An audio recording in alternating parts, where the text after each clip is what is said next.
একজন ধোঁকাবাজ। সেটা দেখে এই ব্যাপারে জিজ্ঞেস করলো। শিয়াল কান্না ভেজা কণ্ঠে আর্তচিৎকার করলো, বলল বুজুর্গ ব্যক্তিদের কথা না শুনে এই দশা হয়েছে। এই গল্প আমাদের জন্য উদাহরণ। আর আমরা শিয়াল, এবং আমাদের লেজ তোমার মতো উটের লেজের সঙ্গে আমি বেঁধে দিয়েছি। লজ্জা দিও না। কিসের লজ্জা সীমার? আমিও তুমি নাপাক ব্যক্তি। এই মজলিসে আমরা কি করব মনে নেই? আমির যখন কুফায় প্রবেশ করলেন নিজের বাহাদুরি দেখানোর জন্য, আমাদের ওপর প্রথম আঘাত এনেছিলেন, নিষেধাজ্ঞা আরোপ করেছিলেন। দুধ এবং ঘোলকে একসঙ্গে করো না ওমর সাদ। আমার উদ্দেশ্য সকলের চেয়ে ভিন্ন ছিল। এখন তো দুধ আর ঘোল এক হয়ে গেছে আমির। কুফার জন্য এমন আমির দরকার যে কিনা কুফাকে চেনে। এমন কোন দিন ছিল না যে যখন কুফার সাবেক আমিরকে নিজের বিপদের কথা না ভেবেই মুখদারের বিপদ থেকে সতর্ক হওয়ার কথা বলিনি। কেউ শোনেনি, কেউ বোঝার চেষ্টা করেনি। এখন তো মুখতার 7 মাথার দানবে রূপান্তরিত হয়েছে। ওর মাথা পাথরে আছড়ে মারতে চাইছেন। আপনারা যদি চেষ্টা করেন তবে ওর একটি মাথা ছিন্ন করতে পারবেন। পরবর্তী 6 মাথা কি করবেন জবাব দিন। কোথা থেকে বুঝবো যে আপনি নিজেই মুখতারের 7 মাথার একটি নন? মুখতারের সঙ্গে মিলে ষড়যন্ত্র করছেন না? আপনি কি মুখতারের সঙ্গে খলিফার সমঝোতা করিয়ে দিতে চাননি? আপনি যথেষ্ট হয়েছে ওমর সাদ, যথেষ্ট। খলিফার নিকট লিখবো ওমর সাদ সবার চেয়ে বেশি কুফাকে চেনে, সেই কুফার হুকুমতের জন্য যোগ্য, এবং তাকে কুফার আমির করে দিন। আর আমাকে বাদ দিয়ে দিন আমার বিপক্ষে। এত যে বড় কথা বললে, তোমরা কি ভেবেছো আমি কুফার আমির হওয়ার কারণে মুখতার বদলা নিতে চেয়েছে? তোমাদের কারণে আজ কুফার এই পরিস্থিতি। মুখতারের ভয়ে ভীত হয়ে আমাকে মুখতারের বিরুদ্ধে লেলিয়ে দিচ্ছ। আমি কিছুই জানি না। এদের রক্ষা করো প্রভু, এসব মূর্খদের রক্ষা করো। নিরাপত্তা কোথায়? নিরাপত্তা সকলেই জানে অমর ইদানিং বড় বেশি উতলা উদ্ভ্রান্ত হয়ে আছে। নিজের ছায়াও ভয় পায়। কেন এই মজলিসে দাওয়াত করেছেন?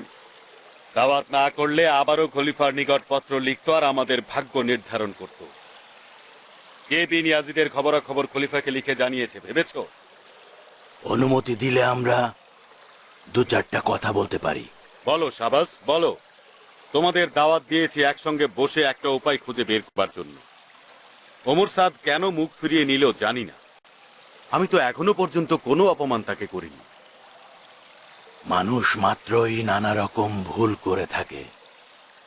আমরা সবাই আদমের সন্তান। মান অপমান ভুল ত্রুটি রয়েছে। ওমর কিছুটা নিরাপত্তাহীনতায় ভুগছে। তাকে কিছুটা অধিকার দেওয়া উচিত। সাধারণ মানুষের চিন্তা চেতনা তার বিরুদ্ধে, তাকে বারবার অপমানিত হতে হচ্ছে। ওমর যোদ্ধা পরিবারের সন্তান। তাদের গোত্র অবশ্যই একটি নামকরা সাহসী গোত্র। ওর উপস্থিতি অপরিহার্য। এই অবস্থায় ওকে দূরে রাখা একদম উচিত হবে না। আমরা তো কোনো আপত্তি করছি না, এর বাইরে হলে দাওয়াতই করতাম না। সে নিজেই তো এর বিরোধিতা করেছে। সব মানুষেরই জেদ রয়েছে। আমার উপরে সোপর্দ করুন। ওয়াদা দিচ্ছি তাকে ফিরিয়ে আনবো। তুমি আমাদের পক্ষ থেকে উকিল, তুমি আমাদের পক্ষ থেকে উকিল। মুখতারের গল্প বিপজ্জনক, কিন্তু এতটা নয় যে ওমর সাদকে এভাবে নিরাশ হয়ে যেতে হবে। যদি একসঙ্গে ময়দানে ঝাঁপিয়ে পড়ি এবং কুফায় নিজেদের মহল্লায় প্রতিবন্ধকতা সৃষ্টি করি, যদি তোমাদের অনুমতি ছাড়া কেউ চলাচল করতে না পারে, তবে নিশ্চিত থাকো আয়াস এবং তার গুপ্তচর বাহিনী ওদের পালের গোদাদের গ্রেফতার করে টুকরো টুকরো করে ফেলবে। আমার মতে এটাই হচ্ছে সবচেয়ে উত্তম পন্থা।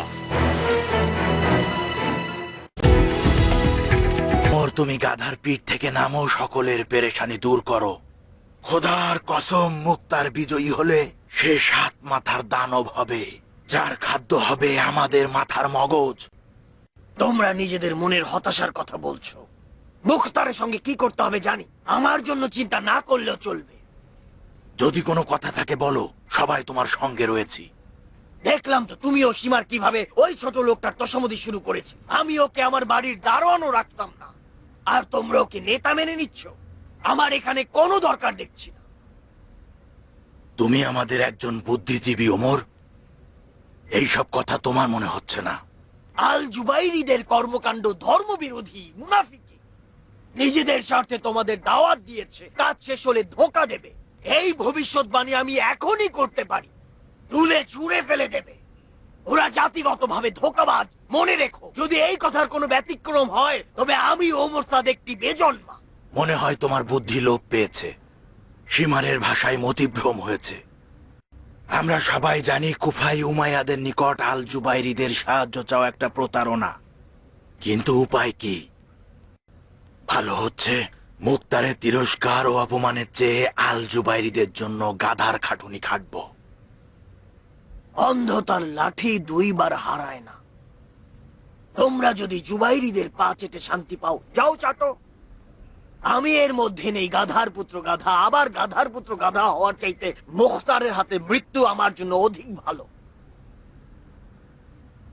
তুমি সংশয়বাদী ওমর, মুক্তারকে সাহায্য করার ইচ্ছে নেই তো তোমার? এখনো অতটা নিচে নামিনি আমি। যদি শোনো যে সূর্য পশ্চিমে উদিত হয়েছে, তখন তোমরা বিশ্বাস করতে পারো ওমর সাদ মুখতারের সঙ্গে সমঝোতা করেছে। কারণ আমিও মুখতার একই বৈশিষ্ট্যের অধিকারী। আমাদের দুইজনেরই ধৈর্য অপরিসীম। আমি সবসময় মুখতারের প্রতিদ্বন্দ্বী ছিলাম এবং আমিই জয়ী হতাম। যদি মুখতারের ধারালো তলোয়ার থেকে বেঁচে থাকো, তবে দেখবে যে আমি মুখতারের রক্ত ভর্তি বালতি নিয়ে গোসল করব।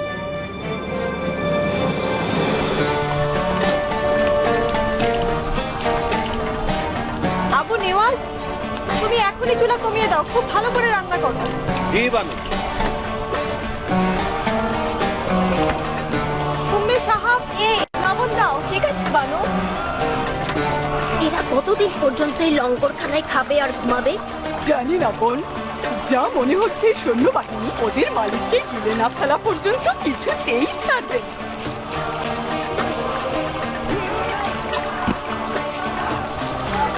অবশেষে কুফার আমির নোংরা চেহারা দেখাতে শুরু করেছে।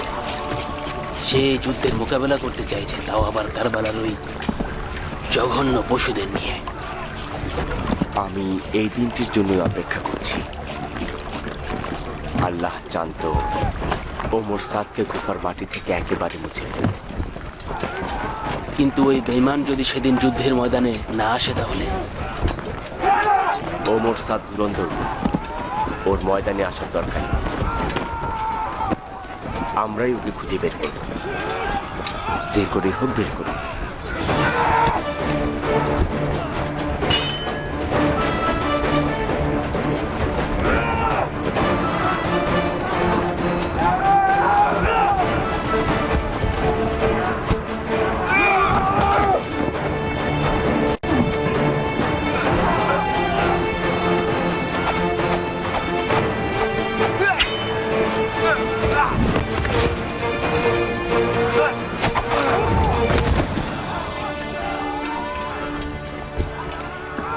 গর্দানে দু চার ঘা পড়লে দেখবে সবকিছু ঠিক হয়ে যাবে, এমনকি কোমরের শাল পর্যন্ত। হাত চলে যাবে মাথায় অথবা গাধার লাগামের কাছে।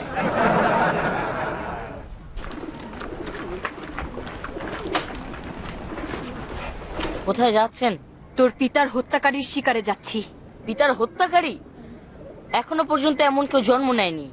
তোর পিতার জিন তোর মাথায় আসর করেছে নাকি? সরে যা বলছি। গলিতে গলিতে বাধা দেওয়া হয়েছে। পিতার আদেশ অনুযায়ী এই বাধা ভাঙা উচিত হবে না। তোদের এই বাধা ভাঙলে কি হবে? কিছুই হবে না। আব্বাজান তার আদেশ অমান্য করা পছন্দ করেন না। এই কথাই কি যথেষ্ট নয়? আদেশ অমান্য করলে তোমাকে কুফার আমিরের কাছে যেতে হবে। সরে যা এখান থেকে। আমার জন্য কারো মায়া কান্না দেখানোর দরকার নেই। বাড়ির দরজা খুললে তোমার রক্ত ভেসে যাবে, দুর্বল নারী। না, খুলে দেখো কি করি। বিশ্বাস করতে পারছি না, একজন ছেলে তার মায়ের বিরুদ্ধে তলোয়ার ধরেছে। হায় আফসোস, কি ভাগ্য নিয়ে যে এলাম খোদাই জানেন। তলোয়ার খাপে ভরো বাবা, ও দুশ্মন নয়, বন্ধু।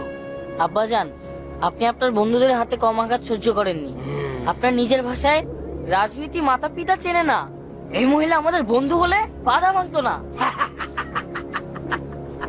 দেখেছো জারিয়ে, একেবারে আমার ছোটবেলার অনুলিপি, বুদ্ধিমান ও আত্মহংকারী। পিতা পুত্রের কি এমন হলো? এটা কেমন ভয়ঙ্কর খেলা! এই বাচ্চাকে তুমি কি বলেছো যার কারণে তার আবেগ অনুভূতি সব উধাও হয়ে গিয়েছে?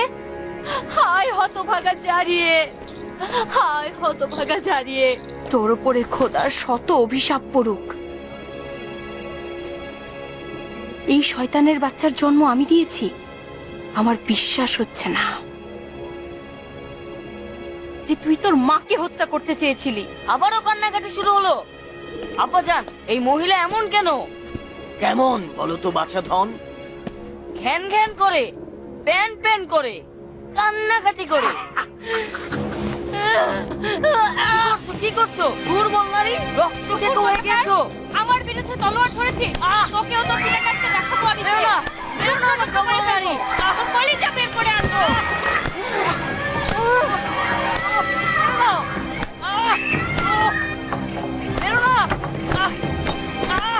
কি করছো জারিয়ে? পাগল হয়ে গেলে নাকি? তুমি চুপ করো, কথা বলবে না। আমি যতই মুখ বুজে সহ্য করেছি, তুমিও তোমার কুকুরের বাচ্চাগুলো আমার সঙ্গে ততই বেয়াদবি করে যাচ্ছ। ওর জবান কেটে না ফেলা পর্যন্ত আমার নাম জারিয়ে না। বল তুই ভুল করেছিস, বল বুঝতে পারিসনি। ওকে মারলে অমর সাথে তোমাকে ছাড়বে না। তুই কুকুরের ভুল বাচ্চা। করেছো, আমি করিনি। কথা বলো না হাফাজ, শরীর কি চুলকায়?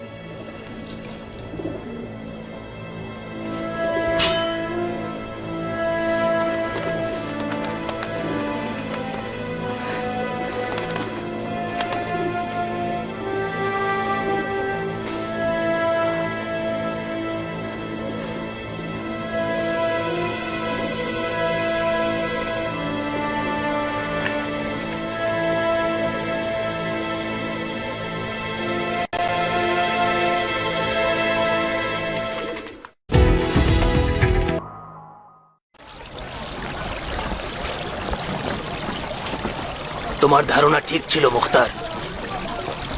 হুসাইনের রক্ত পিপাসু মিথ্যাবাদীরা আবারও কুফায় আমিরের পেছনে এক হয়েছে। সিদ্ধান্ত নিয়েছে প্রতিটি মহল্লায় মহল্লায় বাধা সৃষ্টি করবে। ওমর সাদের কি খবর? একমাত্র ওমর সাদ নিজে ময়দানে আসবে না বলে ঘোষণা দিয়েছে। মনে হচ্ছে ওদের বন্ধুদের মধ্যে সম্পর্কের ভীষণ অবনতি হয়েছে। শাহবাজকে মধ্যস্থতার দায়িত্ব দেওয়া হয়েছে। এখন ইব্রাহিমকে খবর পাঠাও, আজ রাতেই যেন এখানে পৌঁছে। জি আমি।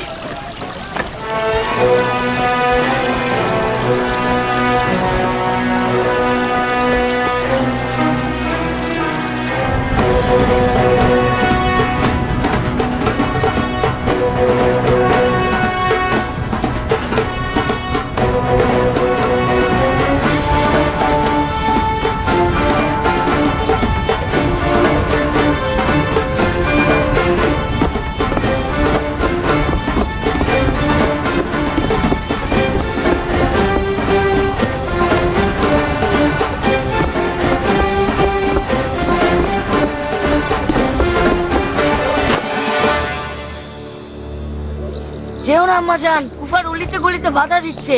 আমিরের লোকজন তোমাকে হত্যা করবে। করুক হত্যা, এই হাজতে নিজেরা নিজেদের হত্যা করার চেয়ে ওখানে মরে যাওয়া ভালো। কোথায় যাও জারিয়ে? আমার ভাই মুখতারের বাড়ি যাচ্ছি। কি লাভ তাতে? নিরাপত্তাপত্র আনতে যাচ্ছি। মুখতার কুকুর নয় যে আমাকে নিরাপত্তা দেবে। শোনো জারিয়ে, যদি মুখতারের বাড়িতে যাও এই বাড়ির কথা ভুলে যাবে। ফিরে আসলে তোমার পা কেটে ফেলবো। তুমি এই দোজককে বাড়ি বলছো? তুমি ভালো করেই জানো এখন মুখতারের সময়। তুমি তো আল উমাইয়া ও আল জুবাইরিদের পা কম চাটুনি। শেষ পর্যন্ত কি পেয়েছো? তুমি তো শিয়াল কুকুরের ডাকে হাজির হাজির বলো। একবার মুখতারকে হাজির বলে দেখো। যা শুনেছ ঠিক তাই। আমার সামনে কখনো মুখতার মুখতার করো না। তোমার ভাই আমার কাছে মশার মতো তুচ্ছ। আমার কোনো নিরাপত্তা লাগবে না। আচ্ছা ঠিক আছে, আমি আমার নিজেরও সন্তানদের জন্য নিরাপত্তাপত্র আনতে যাচ্ছি। কেউ না জারিয়ে, নিজেকে এত তুচ্ছ ও ছোট করো না। মুখতার দীর্ঘদিন এই দিনের জন্য অপেক্ষা করেছে। কেউ না।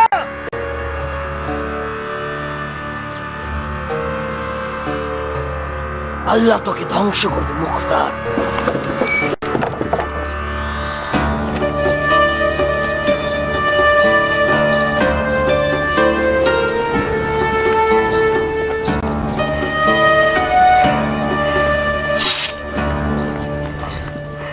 এদিক দিয়ে কারো যাওয়া আসা নিষেধ, শোনোনি তুমি?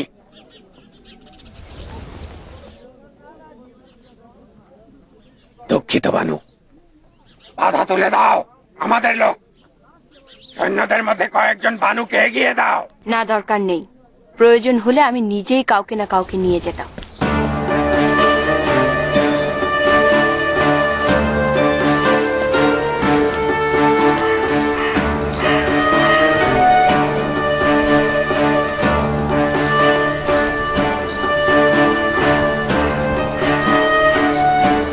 দাঁড়াও দেখি, কে তুমি?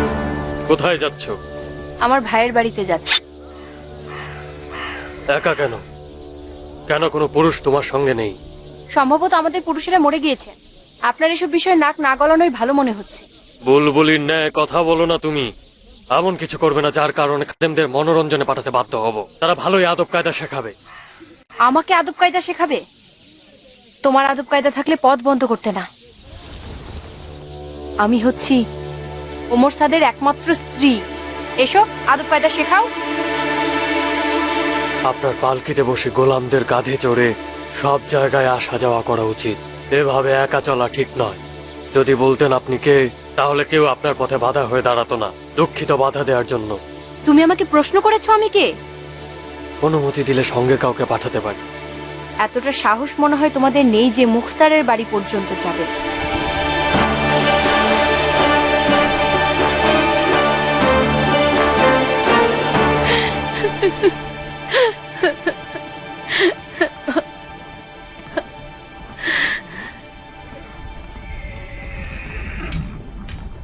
ওমরে, এটা তোমার কাজ।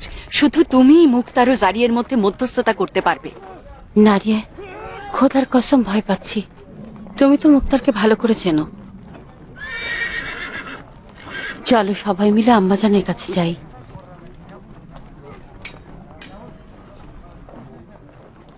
এক শর্তে ওমরের নিরাপত্তা দিতে পারি। কি শর্ত? ওমরের প্রতিজ্ঞা করতে হবে যে ও এবং ওর গোত্র আমার বিরুদ্ধে যুদ্ধে আসবে না এবং দুশমনকে সাহায্য করতে পারবে না। উমাইয়াদেরও না, জুবাইরিদেরও না। খোদার কসম মুখতার, ওমর সেই সিদ্ধান্ত নিয়েছে।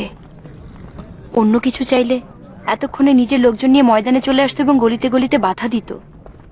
সারা জীবনে এই একটা কাজই ভালো করেছে সে। বলো যেন এই প্রতিজ্ঞার উপরেই থাকে। আল্লাহ তোমার মহানুভবতার কিছুই কম করবে না ভাইজান। যদি একটা নিরাপত্তা পত্র লিখে দিতে, ওমর কিছুটা স্বস্তি বোধ করত। কিসের নিরাপত্তা পত্র? এখন পর্যন্ত তো কোনো কিছুই হলো না। আমার কথাই নিরাপত্তা পত্র। যদি আল্লাহর ইচ্ছায় বিজয়ী হই, তখন নিরাপত্তা পত্র লিখে দেব। ও এক কথার মানুষ বলেই জানি, বিরক্ত করা উচিত হবে না। আমি আশা করব ওই বাড়িতে আর ঘন ঘন আসবে না নারী। আমার বন্ধুরা বুঝলে সন্দেহ করতে পারে।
দাঁড়াও তোমরা।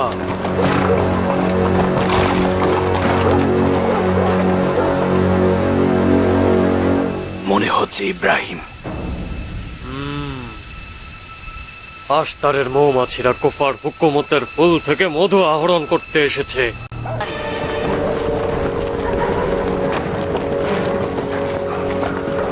দাঁড়াও তোমরা।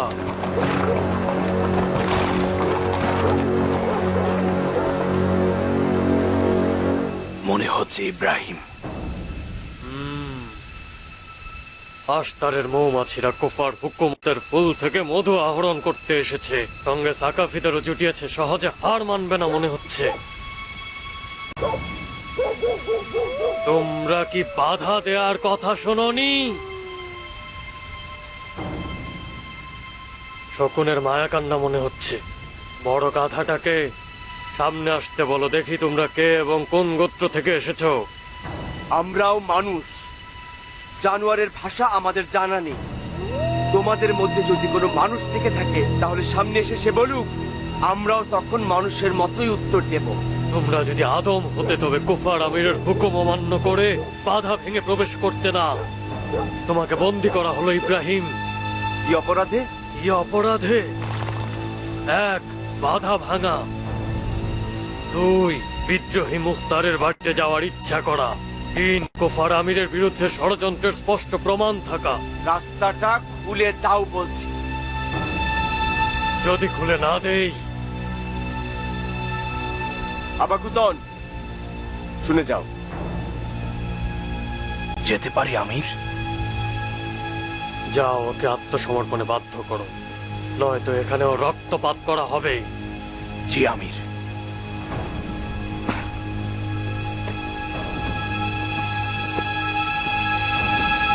স্বাগতম জনাব ইব্রাহিম।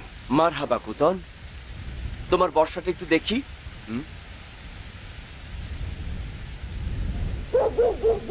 ইব্রাহিম, তোমাদের সম্পর্কে খারাপ খবর আমিরের কানে গিয়েছে। গোত্রের লোকেরা তৈরি হয়েছে। কুফায় 10,000 তলোয়ারধারী নারীদের নিয়ে বাধা দেওয়া হয়েছে। কুফার আমির এখনো আশাবাদী যে তুমি হয়তো মুখতারের বাইয়াত ভঙ্গ করবে এবং মুখতারকে পথ থেকে সরিয়ে দেবে।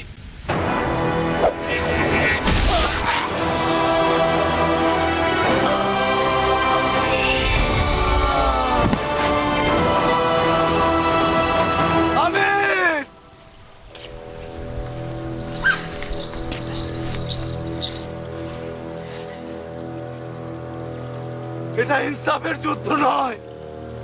আমার পিতাকে কাপুরুষরা হত্যা করেছে।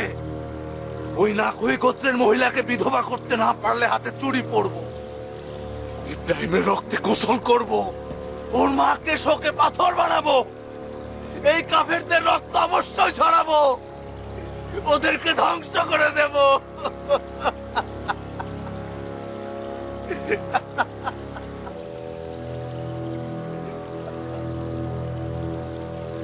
ওঠো রাশেদ, ওঠো।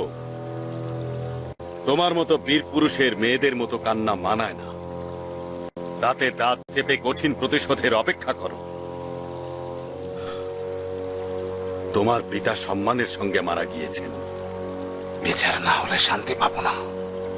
আল্লাহর কসম করছে, আস্তানের পুত্রের মাথা বর্ষা ফলকে না ঝুলানো পর্যন্ত থামবো না। মারহাবা পালোয়ান, মারহাবা। এখন থেকে পিতার স্থলে তুমিই হচ্ছ কুফার সেনা প্রধান। যাও, পিতার অবশিষ্ট কাজ সম্পন্ন করো। যাও। জি আমির।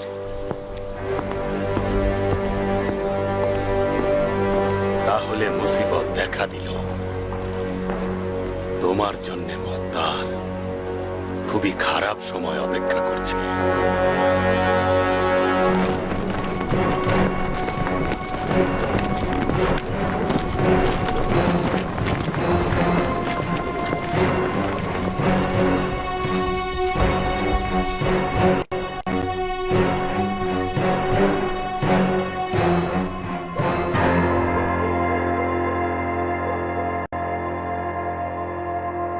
আল্লাহ যা করেন ভালোর জন্যই করেন। আয়াস ইবনে মুজারেবের হত্যাকাণ্ডের মাধ্যমে ইব্রাহিম তার বদলা নেয়ার প্রথম ধাপে পৌঁছে গিয়েছে। আয়াস গুরুত্বপূর্ণ ছিল, আয়াসের মৃত্যু সংবাদ দুশ্মনদের কাঁপিয়ে দেবে, এটা জানা কথা। এই ভাগ্যকে শুভ লক্ষণ ভেবে আজ রাতে প্রতিশোধের প্রস্তুতি নেব আমরা। গোস্তাকি মাফ করবেন আমির, আজ এই মাসের 12 তারিখ, যুদ্ধের কথা ছিল 14 তারিখে। কিভাবে আমাদের সকল বন্ধুদের খবর দেব? আমি জানি বিন কামেল, কিন্তু আয়াসের হত্যাকাণ্ডের পর দুশ্মন গুপ্ত হত্যা শুরু করে দেবে। গুপ্ত হত্যার জবাব না দিলে আমরা ব্যর্থ হব। নিশ্চয় কোনো গোপন উদ্দেশ্য রয়েছে ওমরে। সম্ভবত। সন্দেহ নেই, অবশ্যই কিছু একটা ঘটবে। আল্লাহ চান তো খারাপ কিছু ঘটবে না বোন নারিয়ে।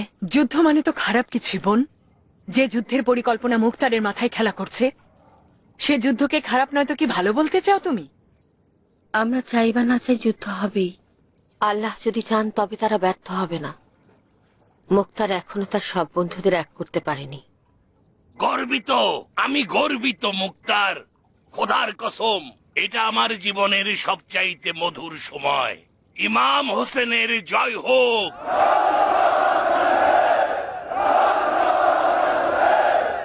আমাদের দেখা হবে জায়েদের বাগানে। লা হাওলা ওয়ালা কুওয়াতা ইল্লা বিল্লাহ। বিন মুনকাস, প্রতিটি বাড়ির ছাদে মশাল জ্বালাতে বলো।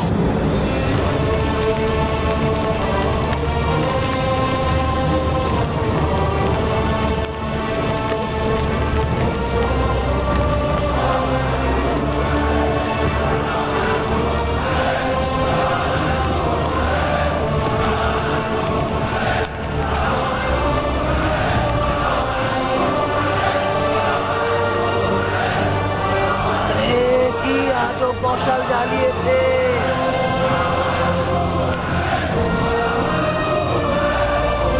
আল্লাহর কাছে হাজার শুকরিয়া যে এই বদলা দেখে যেতে পারবো।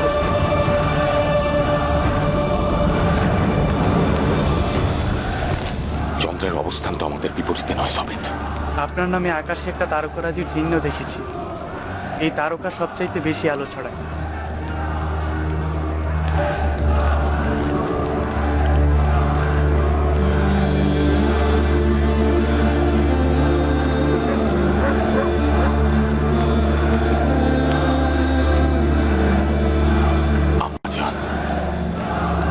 সঠিক সময় পৌঁছেছেন। আল্লাহকে ভালোবেসে একাগ্র চিত্তে লড়াই করো।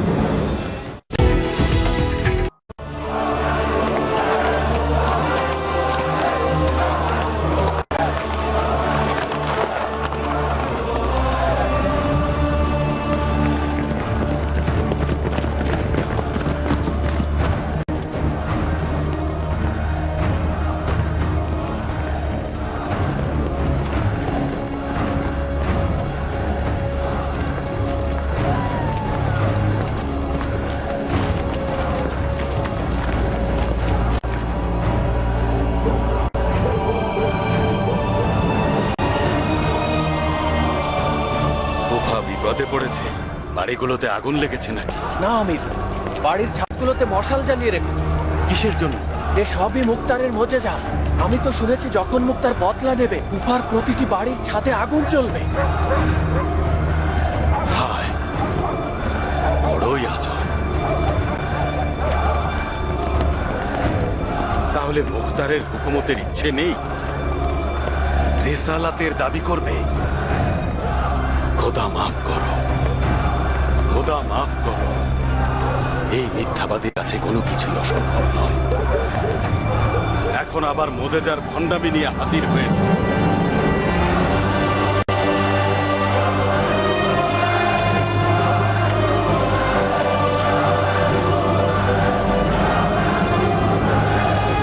হত্যা করো, আঘাত করো, ভুলে নাও আজ থেকে ঘুম হারাম।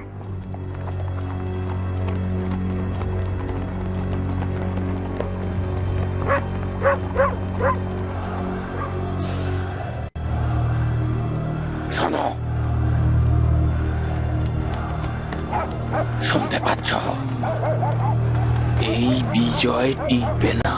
এ তো মনে হচ্ছে বদর যুদ্ধ।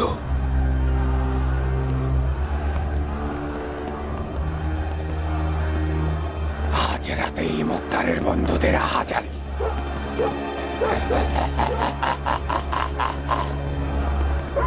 এই কোনো কোনটাই না হবে। জনাব সীমার, আমাদের সীমার কোথায়? আবারও তাজা খবর নিয়ে এলে নাকি? হইচই শুনতে পাচ্ছ না? কুফা জাহান্নামে পরিণত হয়েছে। আগুন দেখতে পাচ্ছ না? এই গুপ্তচর, উটের বাচ্চা এখনো দুলা উড়িয়ে খেলে নাকি? জনাব সীমার, আমির আপনার খোঁজ করেছে। তীরন্দাজদের সবাইকে ছাদে উঠে লুকিয়ে থাকতে বলো। সন্দেহজনক কাউকে দেখলে যেন তীর নিক্ষেপ করে মাটিতে মিশিয়ে দেয়। যা, সঙ্গে এসো।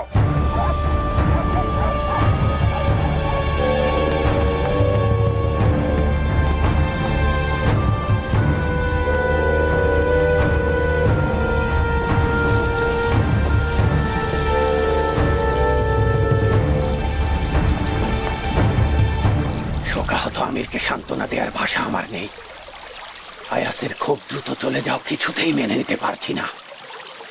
আফসোস, আল্লাহ যেন তাকে হাসরের ময়দানে একজন কল্যাণকামী উম্মত হিসেবে তার দরবারে হাজির করেন। সীমার, আয়াসের মৃত্যু বড় একটি আঘাত, ভয়াবহ। অবশ্যই ওর মৃত্যু সংবাদ শুনেছ। আয়াসকে আচমকা আঘাত করেছে। এর মাধ্যমে দুশমন আমাদের হুঁশিয়ার করে দিয়েছে যে নিজেদের উদ্দেশ্য হাসিলে তারা সবকিছু করতে প্রস্তুত।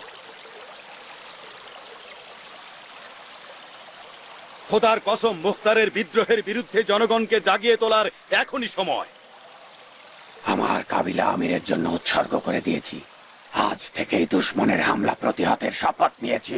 মারহাবা ইবনে জিল জুশান, মারহাবা। আপনাদের দুশমন আজ রাত থেকেই গোপনীয়তা ভঙ্গ করে প্রকাশ্যে এসেছে, যা আপনারা নিজ চোখে দেখেছেন এবং তাদের চিনতে পেরেছেন।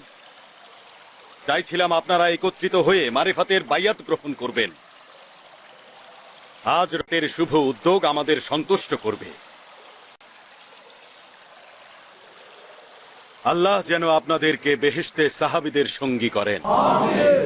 হে আমির, মুক্তারের বাহিনীর অনেকে ইরানি সিপাহী আরব ইরানে এক করে ফেলেছে, আরবদের মান সম্মান শেষ করেছে। অথচ এদের ইমান আকিদাই ঠিক নেই। আরবদের সঙ্গে ইরানিদের সবাইকে একই কাতারে নিয়ে এসেছে। এটা আমার দৃষ্টিতে ক্ষমার অযোগ্য অপরাধ। আর এই কারণে আমি বেঁচে থাকা পর্যন্ত মুক্তারের বিরুদ্ধে যুদ্ধ করব, এটা প্রতিজ্ঞা করলাম। দারুণ শাবাশ, দারুণ। মুখতারের বিরুদ্ধে এগুলো আমাদের অনেক বড় দলিল। জনাব আমির,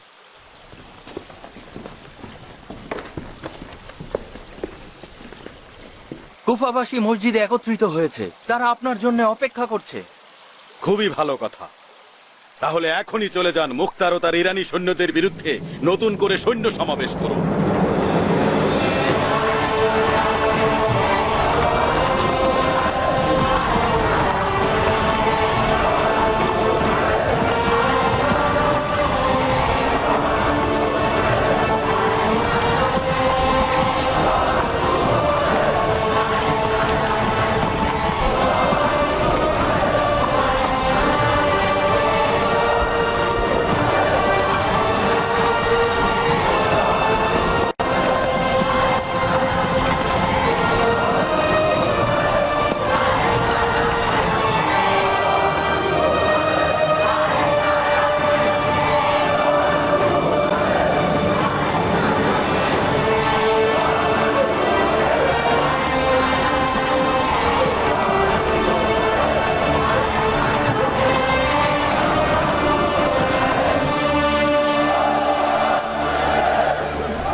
এই শব্দ 3000-এরও বেশি মানুষের মনে হচ্ছে।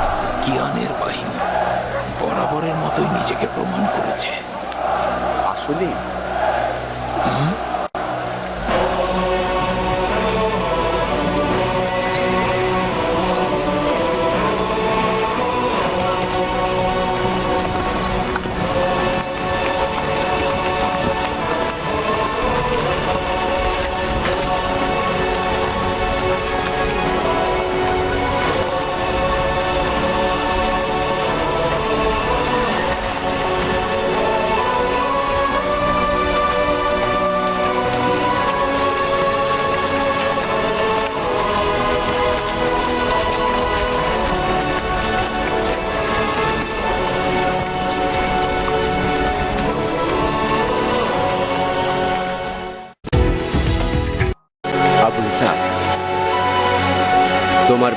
ইরানি সৈন্য থাকলে অপমানজনক কথা শুনতে হবে।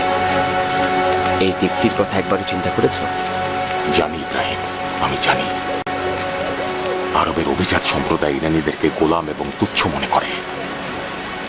নিঃসন্দেহে আমাদের এই সৈন্যবাহিনী তাদেরকে বিক্ষুব্ধ করে তুলবে ইনশাআল্লাহ। তোমার মতামত কি? আরবীয় ইরানি সবাই আমরা এক আবু ইসহাক, সবাই ভাই ভাই। এটা ইসলামের মহান বাণী।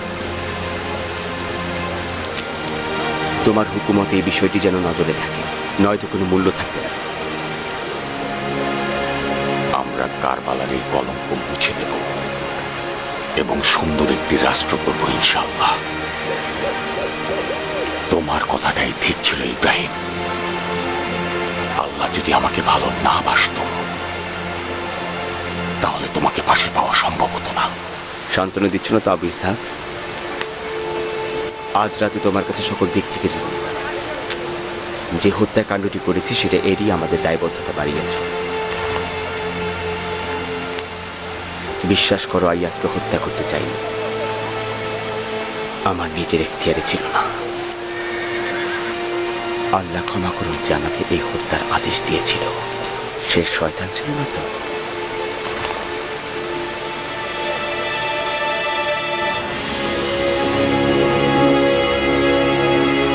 মুক্তার এমন আগুন জ্বালিয়েছে যেন দোজখের আগুন জ্বলছে। সাধারণ মানুষ কি গুনাহ করেছে? সবাই আতঙ্কে রয়েছে। মুক্তার আর তার সাঙ্গপাঙ্গরা মানুষের ঘুম হারাম করে দিয়েছে। হে আমির, আর কতক্ষণ পর্যন্ত আপনি এদের সঙ্গে মধুর ভাষায় কথা বলবেন? মুক্তার ইরানিদেরকে কুফায় প্রতিষ্ঠিত করে দিতে চাইছে, আর আলীর ভক্ত অনুরাগীদের কুফার মাটিতে মিশিয়ে দিতে চাইছে। ইরানিরা এভাবে আধিপত্য বিস্তার করলে আরবদের তো এই জমিনে মরে যাওয়া উচিত। এরা দীর্ঘদিন যাবৎ লাদিসিয়ার ময়দানের প্রতিশোধ নিতে চাইছে। আরবদের জান মাল সম্মান লুট করে নেবে। চুপ করো, চুপ করো। আমির এই মধ্যরাতে তোমাদের ডেকেছেন এই কারণে যে মুক্তারের আতঙ্ক থেকে তোমাদের সকলকে মুক্ত করবেন। উত্তম নিয়ামতগুলো হচ্ছে মারিফত, এবং সবচাইতে নিকৃষ্ট হচ্ছে জাহলিয়াত। আল্লাহর শুকরিয়া, আল্লাহর শুকরিয়া যে কুফার উম্মতগণ মিথ্যাবাদী ও দুশমনদের চিনতে পেরেছে। আমরা এতদিন মুক্তার ও তার সঙ্গীদের সঙ্গে যে আপোষকামিতা করেছি তা শুধুমাত্র দ্বীনের হুকুমে করেছি।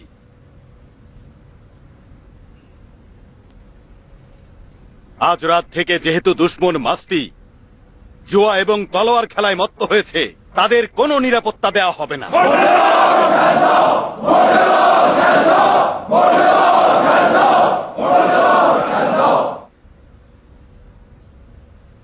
আপনাদেরকে এই কারণে ডেকেছি যে মিথ্যাবাদী এবং বিবাদ সৃষ্টিকারীদের সম্পর্কে আপনাদের সজাগ করব।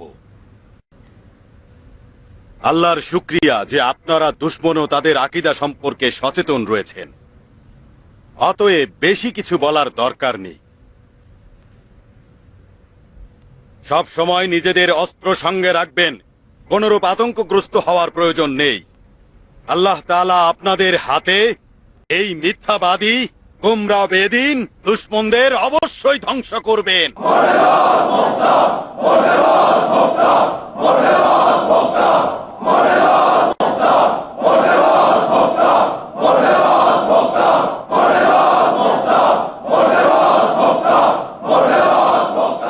আসসালামু আলাইকুম ওয়া রাহমাতুল্লাহি ওয়া বারাকাতুহু।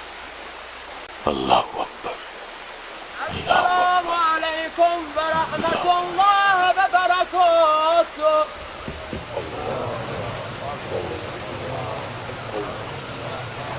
তাকাব্বালাল্লাহ, তাকাব্বালাল্লাহ।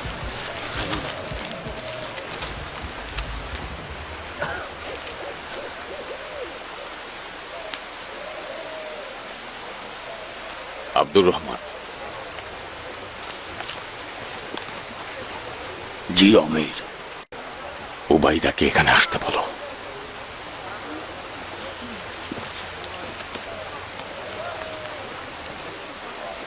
উবাইদা, আমির ডেকেছেন।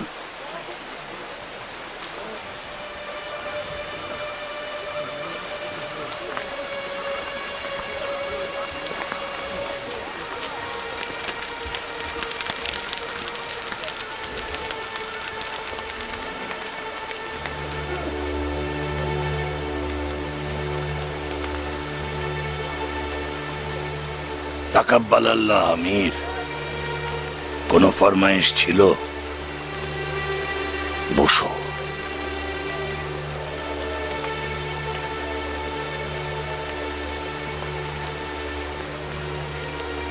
কাছে এসো।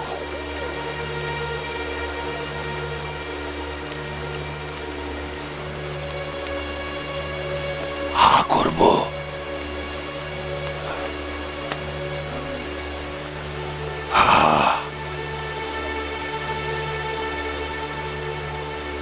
কোথায় ছিলে? নামাজে দেখলাম না কেন? ভেবেছ শরাব পান করেছি? খোদার কসম, শরাব পান করলে তোমার প্রথম শত্রু হব আমি। আমাকে মাফ করো। এত বছরের বন্ধুত্বের পরেও আমাকে চিনতে পারলে না আবু ইসাক? আস্তাগফিরুল্লাহ রাব্বি ওয়া আতুবু ইলাইহি। আমাকে হালাল করো। তোমাকে হালাল করব না। খবর ছাড়া গেলে বদনাম ছড়াতে পারে। যখন আসলে চোরের মতো প্রবেশ করলে সন্দেহ করতেই পারি আমি। লাভ নেই আবু ইসাক, আমার সম্পর্কে খারাপ ধারণা করেছ। আমি মাফ করছি না, আমাকে সন্তুষ্ট করো। তোমাকে আমি কিভাবে সন্তুষ্ট করব? সকলের সামনেই খারাপ ধারণার জন্য মাফ চাইতে হবে, পারবে? আমি তোমার থেকে অধিক পাগল। দেখো তাহলে এখন কি করি। ভাইরাম, কি করছো আবু ইসাক? মস্করা করেছি, তুমি এত বেশি জেদি হলো না। আমার কথা না মানলে পরিস্থিতি ভালো হবে না। তুমি থামো তো আবু ইসাক। আচ্ছা, তোমার কথা মেনে নিলাম, এখন খুশি তো? তুমি থামো তো আবু ইসাক। আচ্ছা, তোমার কথা মেনে নিলাম, এখন খুশি তো? কোথায় গিয়েছিলে তুমি? ওদের অবস্থা সম্পর্কে জানতে গিয়েছি। যেরকম ভাবছো সেরকম দুর্বল তারা নয়। শাবাস 4000 সিপাহী নিয়ে মসজিদ ও এর আশেপাশে অবস্থান করছে। বিন এজাজ 2000 সৈন্য নিয়ে রাজপ্রাসাদের পশ্চিমে অবস্থান করছে। রাশেদ ইবনে আয়াজ 4000 সৈন্য নিয়ে বাজারে অবস্থান করছে। মাহলে ইবনে সালিম 3000 সিপাহীর পাশাপাশি শিমার ও হারিস ইবনে ইয়াজিদকে দলে রেখেছে। কিভাবে এই অল্প সময়ে এত বিশাল বাহিনী হাজির করলো? কুফাবাসী সম্পর্কে কোনো ভবিষ্যৎবাণী করা যায় না। মূলত ইরানীদের সৈন্যদের মিথ্যা ভয় দেখিয়ে কুফাবাসীদের আমাদের বিরুদ্ধে যুদ্ধে এনেছে। তারা বলছে যে মুক্তার ইরানি গোলামদের নিয়ে আরবদের ওপরে আধিপত্য বিস্তার করবে। আসসালামু আলাইকুম ওয়া রাহমাতুল্লাহি ওয়া বারাকাতুহু। আল্লাহু আকবার, আল্লাহু আকবার, আল্লাহু আকবার।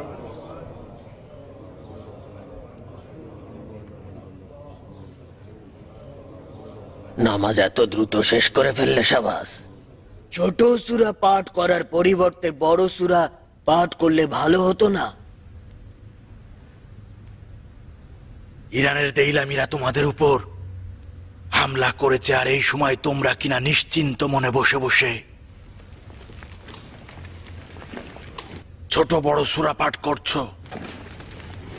নাকি তোমরা মুক্তারের সৈন্যবাহিনীকে ভয় পাচ্ছ, যার কারণে তোমরা সকলে নামাজ লম্বা করার বাহানায় দেরি করতে চাচ্ছ? শাবাস, আরবরা ইরানিদের বিরুদ্ধে যুদ্ধে যাচ্ছে, এটা প্রথম নয়। এই ইরানি গোলামদের খুব বেশি বড় করে দেখছেন। সম্ভবত এটা মুক্তারের একটা ধোঁকাবাজি। কি ধোঁকাবাজি? আল্লাহর কসম, ইরানিদের চাইতে মুখতারের বাহিনীতে থাকা আরব সৈন্যরা বেশি ভয়ঙ্কর। জনাব মালেক আশতারের পুত্রকে বাদ দিয়ে আপনি ইরানিদের ভয় দেখাচ্ছেন। মুখতার আমাদের চিন্তা ভাবনা ইরানিদের দিকে ঘুরিয়ে দিতে চায়। এতে করে আমরা আশতারের পুত্রের ভয় থেকে মুক্ত থাকব, আর ওরা ফায়দা লুটে নেবে।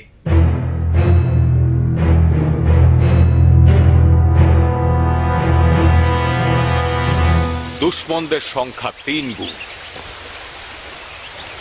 যা আমার ধারণার বাইরে। অবশ্য এটা নতুন কিছু নয়।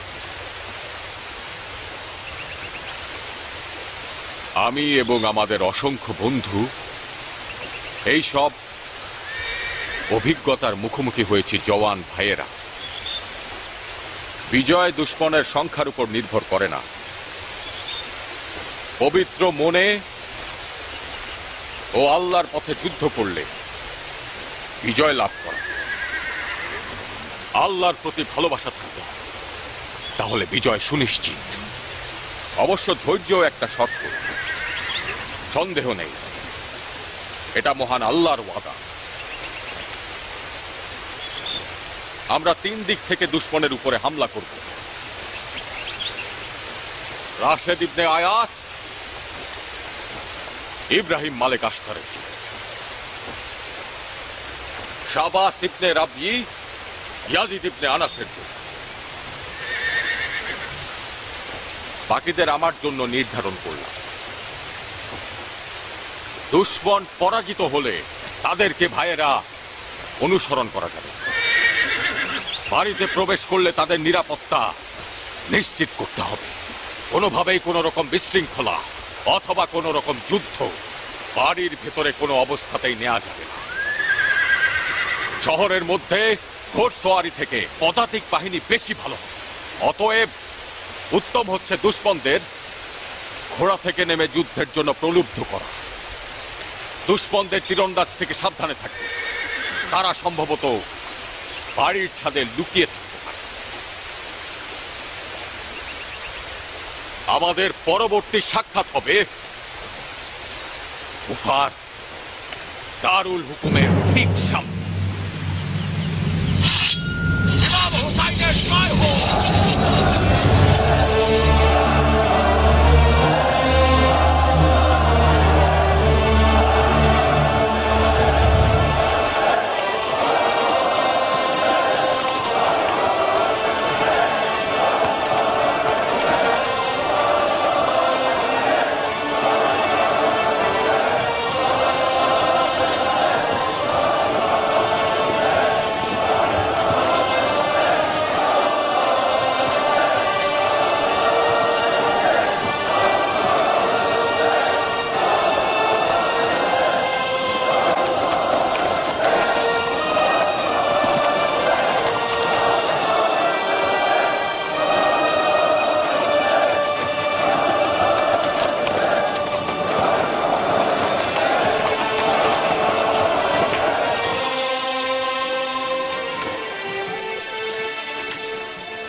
ভয় পাচ্ছি এই গুফাবাসী মুসলিমকে ওয়াদা দিয়েছিল হয়তো তারা স্বর্ণ মুদ্রা পেলে মুক্তারকে বিপদে ফেলে পালিয়ে যাবে।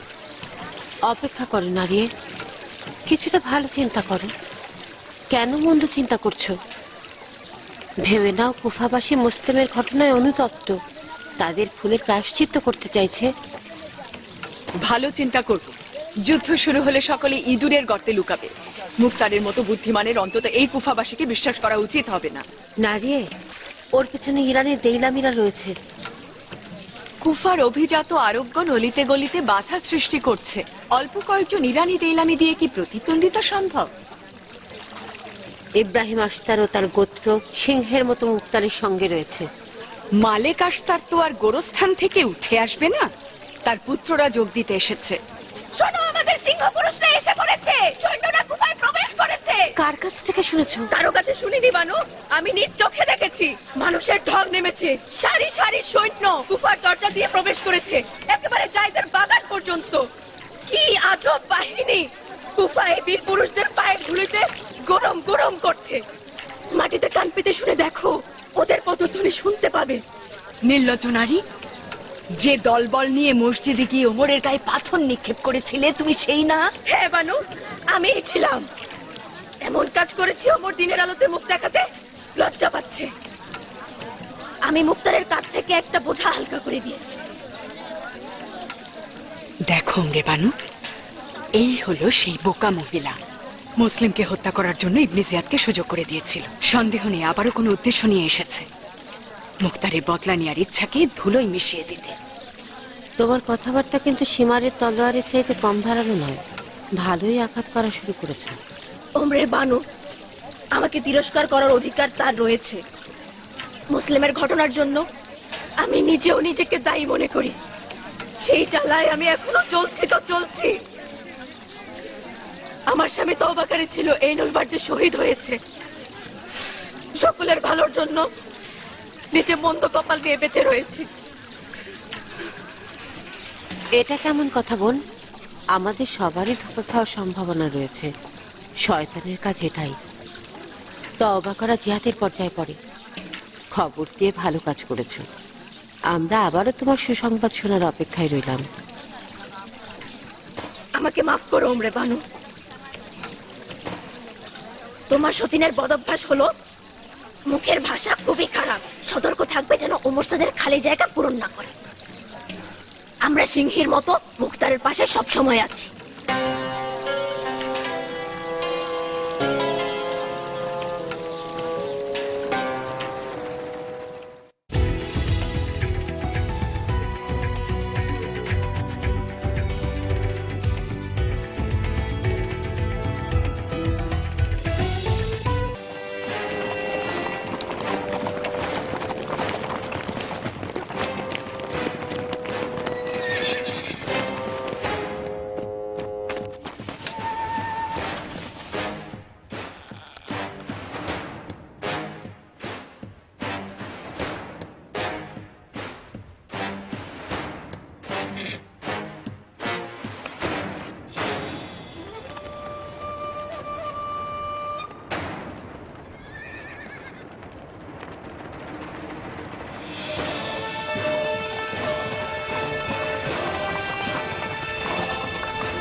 আব্দুর রহমান, তীরন্দাজদের দেখতে পাচ্ছ?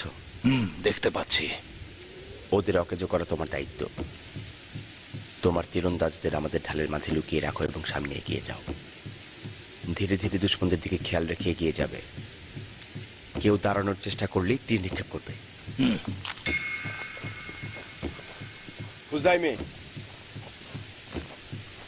তুমি 100 সাওয়ারি নিয়ে পদাতিক বাহিনীকে রক্ষা করবে। 100 সাওয়ারির কম নয় ইব্রাহিম, আমাদের তো 300 সাওয়ারি রয়েছে। ময়দান খুব বেশি প্রশস্ত নয়। ঘোড়াগুলো চলতে শুরু করলে দরজা ও দেয়ালের সঙ্গে ধাক্কা খেতে পারে। আব্দুল্লাহ ভাইজান, হুজাইমের 100 ঘোড়সওয়ারি ব্যতীত অন্য সবাই পায়ে হেঁটে আগাবে।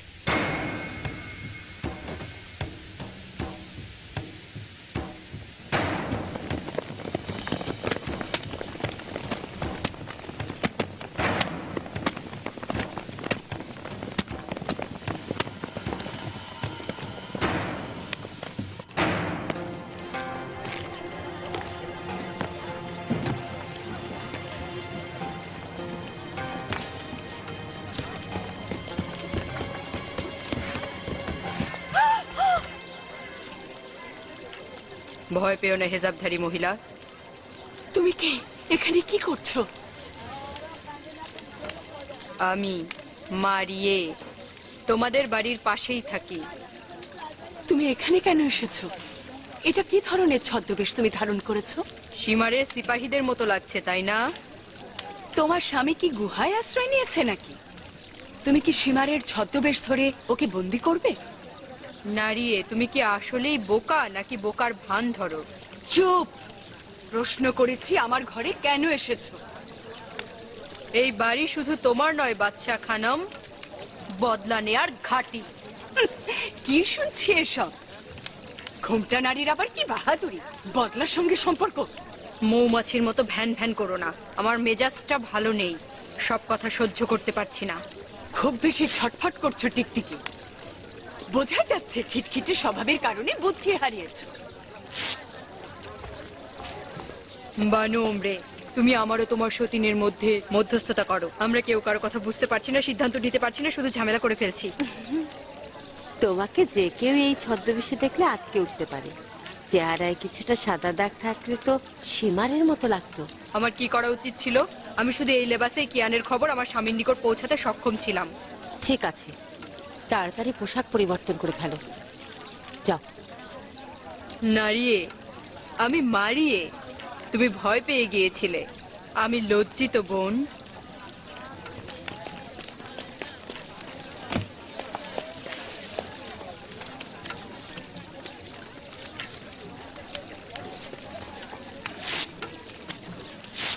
তুমি কি আমার মাথায় শিং দেখো না ওমরে? মাথায় কেউ আঘাত করলো নাকি? এভাবে চলতে থাকলে পাগল হয়ে যাবে। এখানে কি হচ্ছে ওমরে? এই বেঈমান আমার বাড়িতে কি করছিল? মারিয়ে গতকাল পর্যন্ত বেঈমান ছিল, আজ ও আর ওর স্বামী মুক্তারের পক্ষে বদলা নেওয়ার জন্য লড়ছে। মূর্খের হাতে দিরহাম হলে নিজেকে অনেক কিছু মনে করতে পারে। এই অবলা স্বামীর দশাও তাই হয়েছে। স্ত্রীও মার্শাল্লাহ পুরুষের চাইতে কোনো অংশে কম না। এটাই আমাদের যুদ্ধের নীতি, অবাধ্য যোদ্ধাকে বাধ্য করে তোলে। তাহলে মুক্তার কেন সীমারের সঙ্গে যুদ্ধ করতে চায়?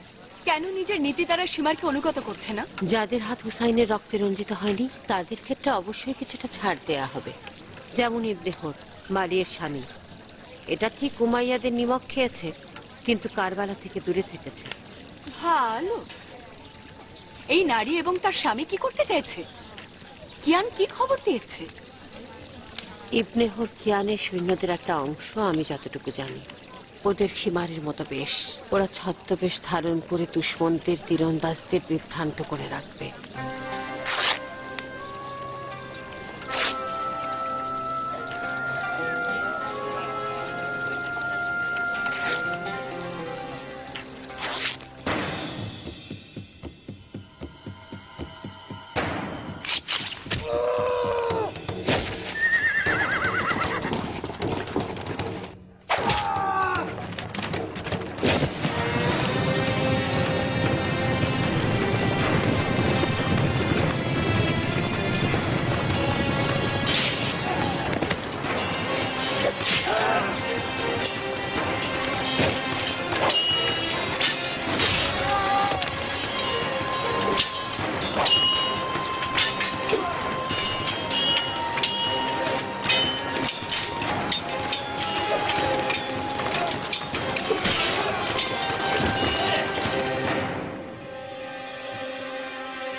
হে বন্ধুরা, শত্রুর মোকাবেলায় ভয় পাবে না। এর এক মুষ্টি ভেড়ার পাল। তোমাদের এক একজন এদের 10 জনের সমান।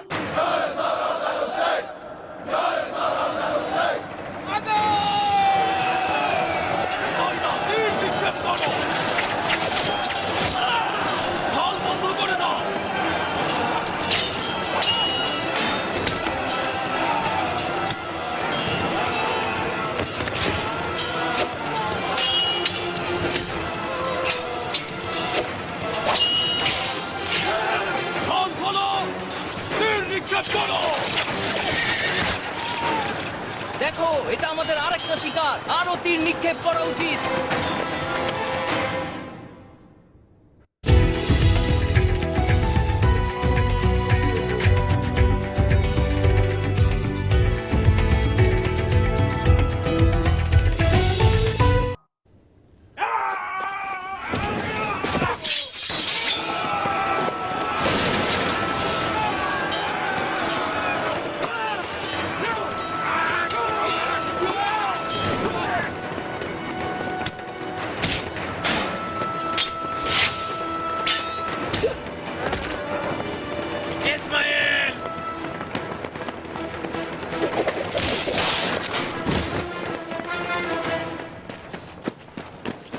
আঘাত করো, দলে দলে হামলা করব, ধাপে ধাপে পিছু হটাবো, যাতে ঘোড়সওয়ারিদের পথ খুলে দিতে বাধ্য হয়।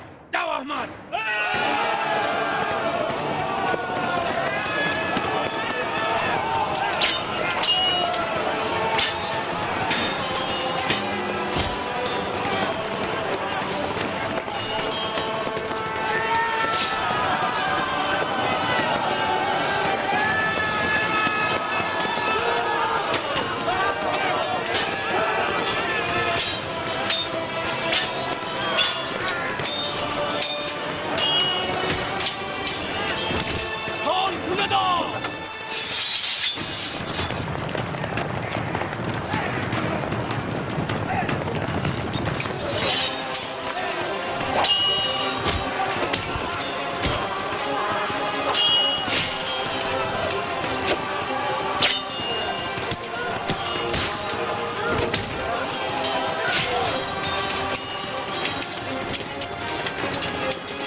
রাশেদকে হত্যা করেছি, আইএসএর পুত্রকে কতল করেছি।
পেছনে সরে এসো।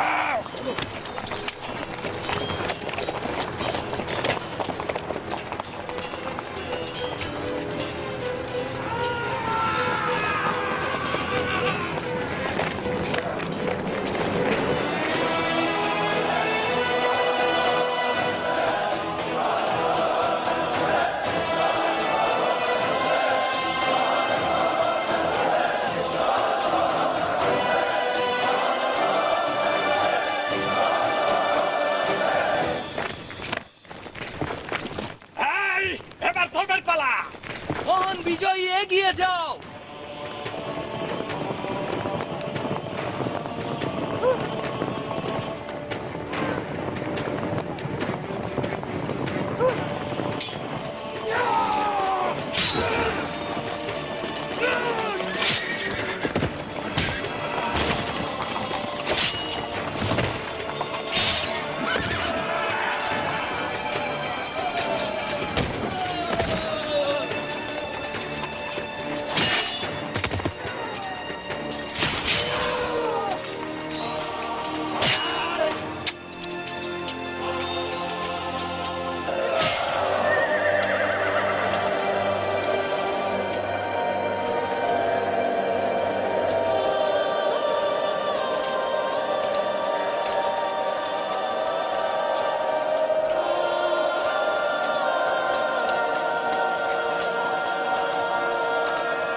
হে ইবনে আনাস, নাইম শহীদ হয়েছে।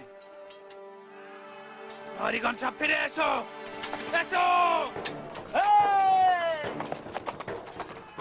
ফিরে এসো, জলদি ফিরে এসো।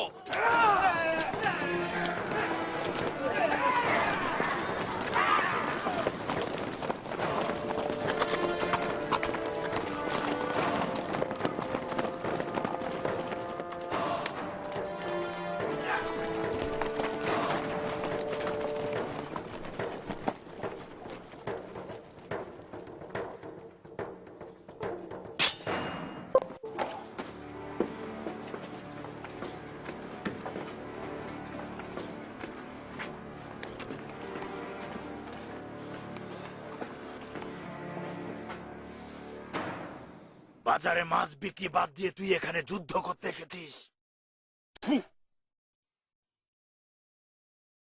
তোর মালিক তোকে মুক্ত করেছে বলে তার বিরুদ্ধে তলোয়ার তুলে নিবি নে মোখারাম? ওকে নিয়ে এক্ষুনি গর্দান ছিন্ন করে ফেল।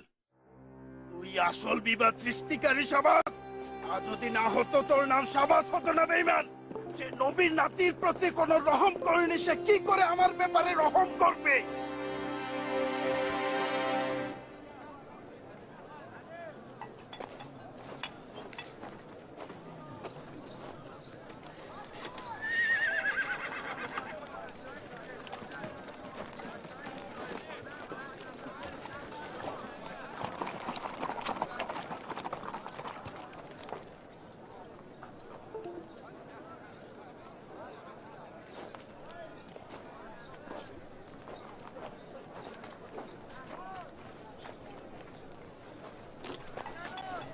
আমির কেন পানি পান করছেন না বিন কামেল?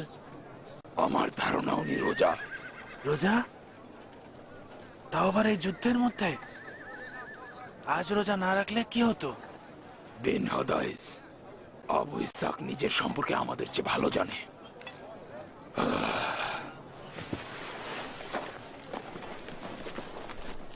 তোমাদের খবর প্রকাশ না হওয়াই ভালো আবু সাইদ।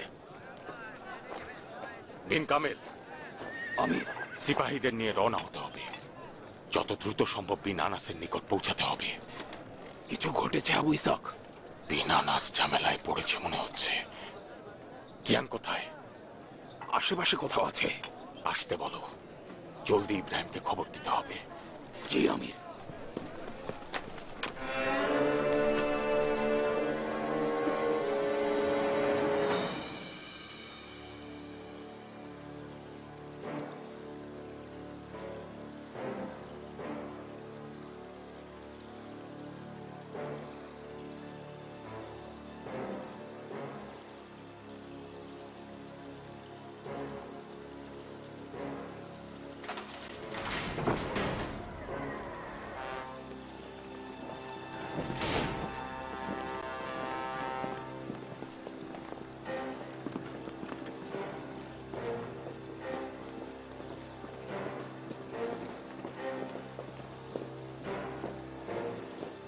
সীমার এসেছ?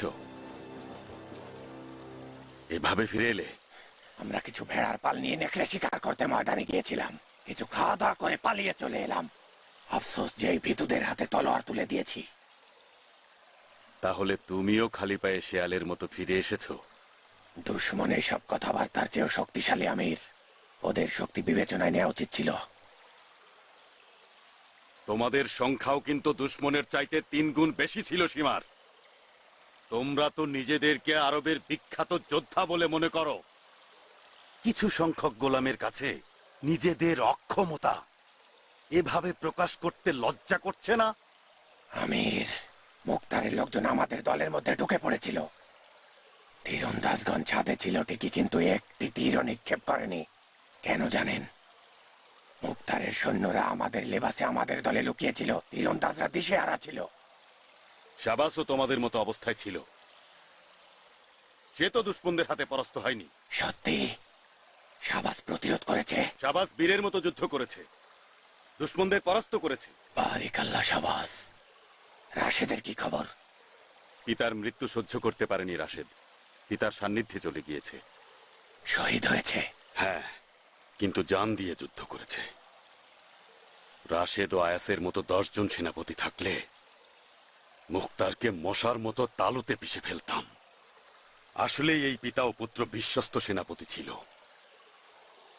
তার মানে আমরা কি বিশ্বস্ত নই? আমরা কি কম করছি আমির?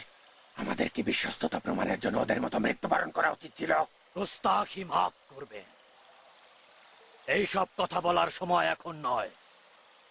শাবাস প্রমাণ করেছে মুখতারও পরাজিত হতে পারে যদি আমরা এক হয়ে লড়াই করি। মুখতারের কোমর ভেঙে দিতে পারে। ভেঙে ফেলো, ভেঙে ফেলো। যদি ভাঙতে পারো ভেঙে ফেলো, নয়তো ওই তোমাদের কোমর ভেঙে দেবে।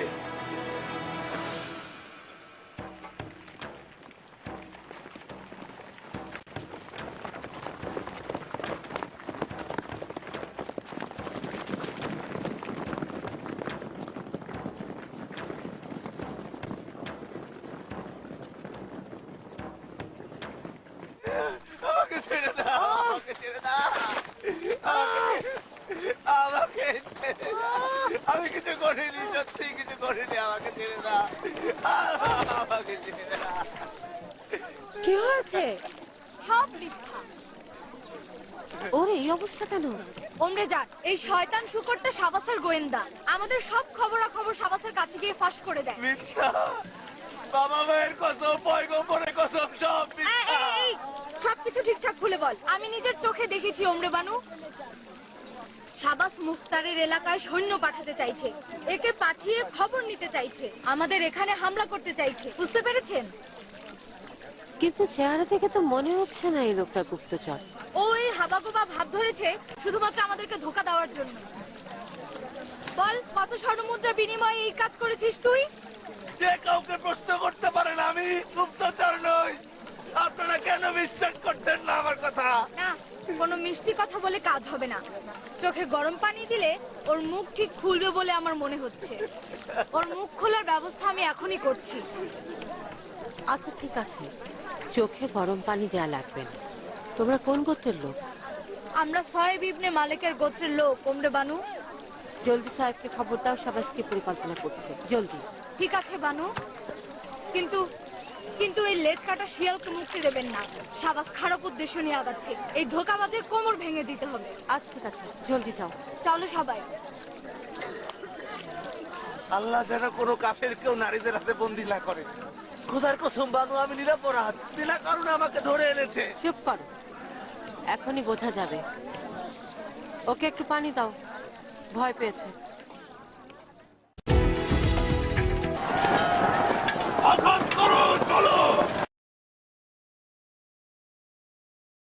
আমাদের পেছন থেকে হামলা করেছে এদের সর্দার বিন হেজার জুবাইদি।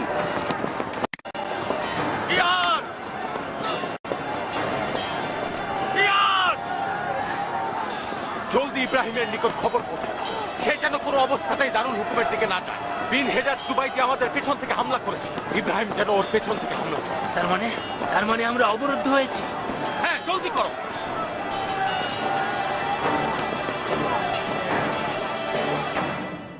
সোয়েব, পদাতিক বাহিনী সঙ্গে নাও, আমি ঘোড়সাওয়ারিদের সঙ্গে যাচ্ছি।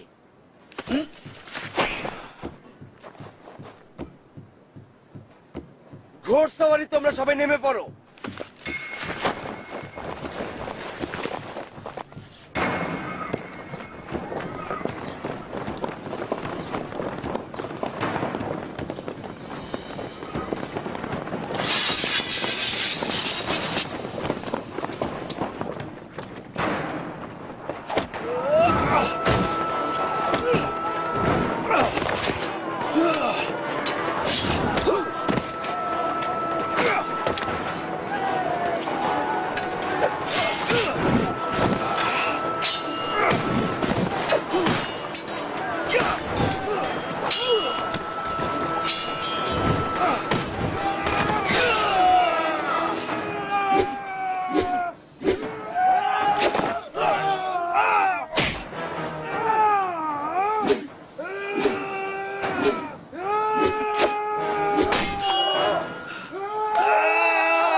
বিনাশতার, আমি কি তোমার প্রতিশোধের পাত্র?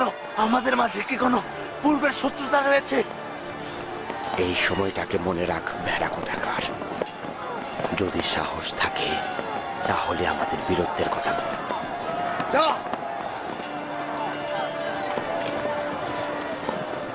ইব্রাহিম, নতুন কি খবর রয়েছে কি আর?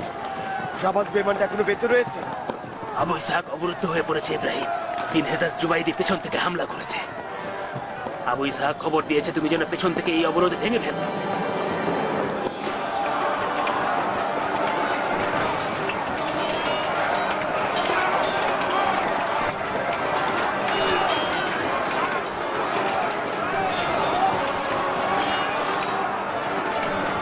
পেছনের রাস্তার দিকে জলদি করো, জলদি দ্রুত করো।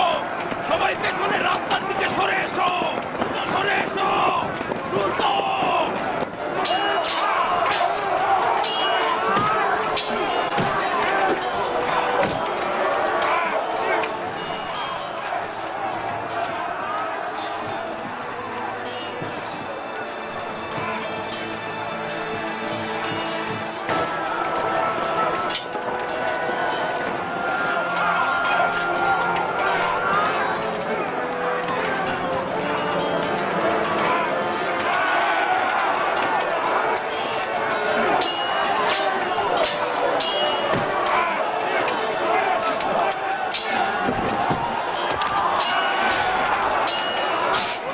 শোনো, আস্তারি পুত্র আমাদের পেছন দিক দিয়ে আসছে। ভুল বলো না, কাফেল ও সীমা রাস্তার পুত্রের পথ বন্ধ করে দিয়েছে। সব প্রতিরোধ ভেস্তে গিয়েছে, সবাই পালিয়ে গিয়েছে।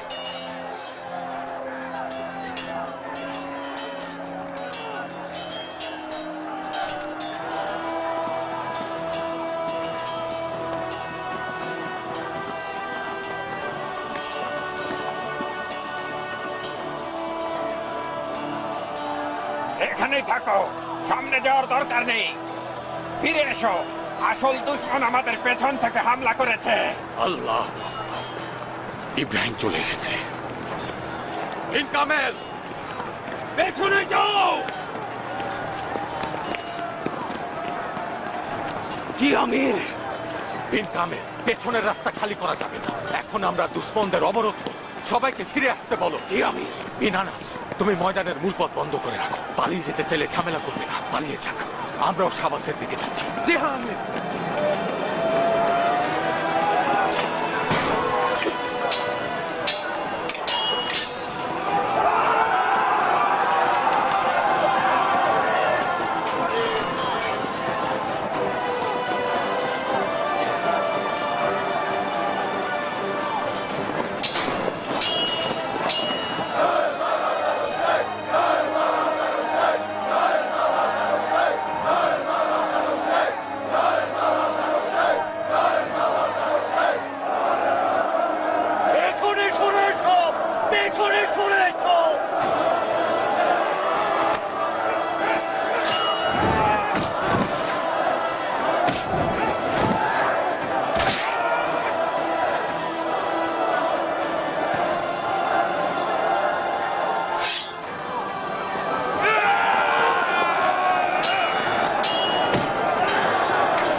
কি হয়েছে সীমার?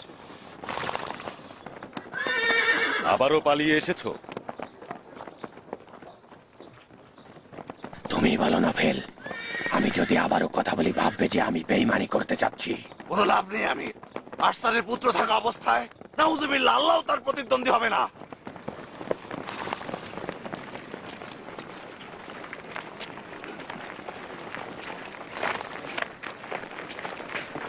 যদি কিছুটা মোকাবেলা করতে এবং ইব্রাহিম মালিকের পথ বন্ধ করে রাখতে, তাহলে মুক্তারের খেলা খতম করে দিতে পারতাম। খুব বেশি বাহাদুরি দেখাচ্ছ শাবাস। যদি ইব্রাহিম মালিককে বশ মানানো যেত, সেই বিজয় তোমার নিজের বলে দাবি করতে।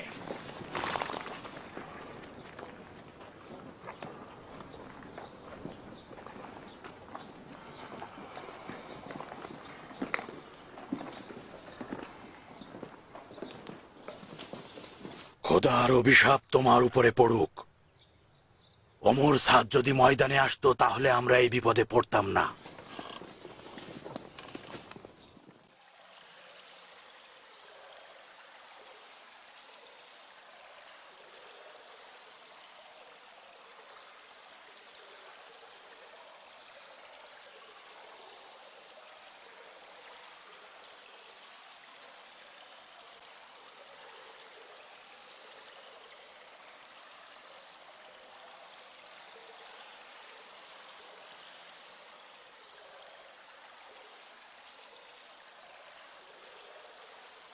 এভাবে একে অপরকে দোষারোপ করলে সমস্যার সমাধান হবে না। চুপ করো শাবাস,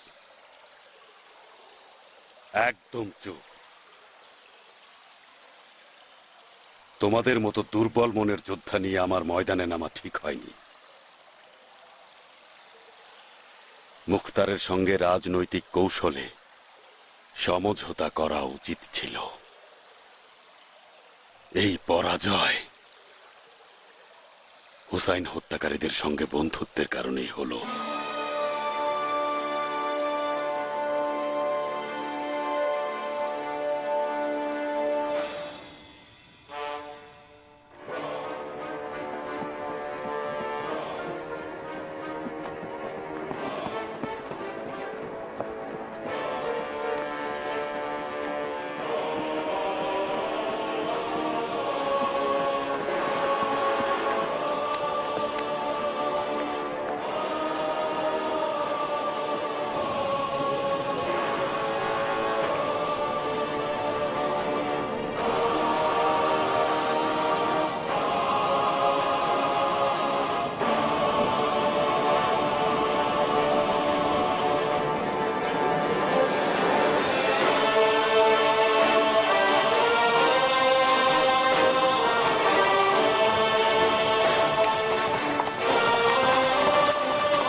নিরাপদ নিরাপদ নিরাপদ।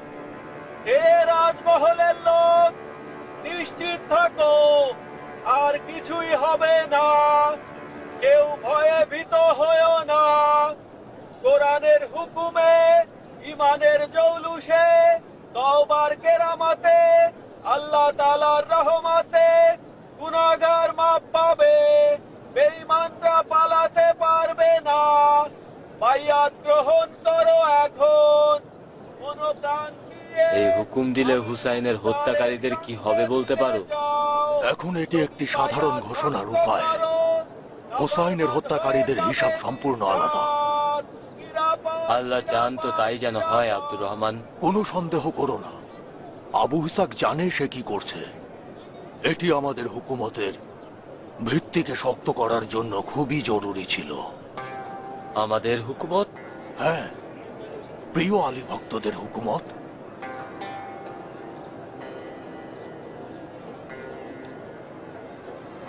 আমাদের হুকুমত। আপনি অত্যন্ত ভালো মানুষ আমির। আফসোস আমিও যদি আয়াজ রশিদের মতো মারা যেতাম এবং এই রাতটি না দেখতাম। খোদার কসম, এখনো যদি জানতে পারি যে আপনার জান নাজাত দেবে, কোনো অবহেলা করতাম না।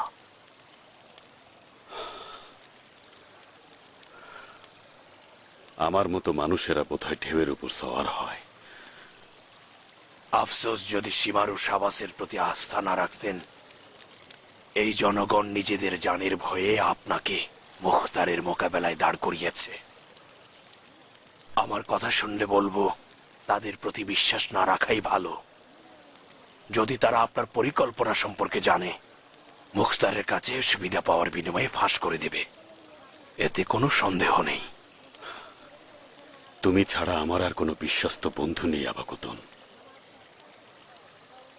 শাবাস কুকুরের মতো ঘ্রাণ নিতে পারে। বুঝতে চাইছে কখন এই প্রাসাদ থেকে বের হব এবং কোথায় যাব। এখনো পর্যন্ত কোনো ইশারা দেইনি। দারুণ কাজ করেছেন। 3 দিন হলো অবরুদ্ধ রয়েছি। খুব শীঘ্রই খাবার ও পানি শেষ হয়ে যাবে। ওই সময় তোমার গোশত খেতে বাধ্য হব। ঠিক হয়ে যাবে, ওই পর্যন্ত যেতে হবে না। আসুন। মুবারক, হেলান দিলে বুঝবে এটা স্বপ্ন নয়, বুঝবে এটা ভ্রান্তি নয়, বুঝবে এটা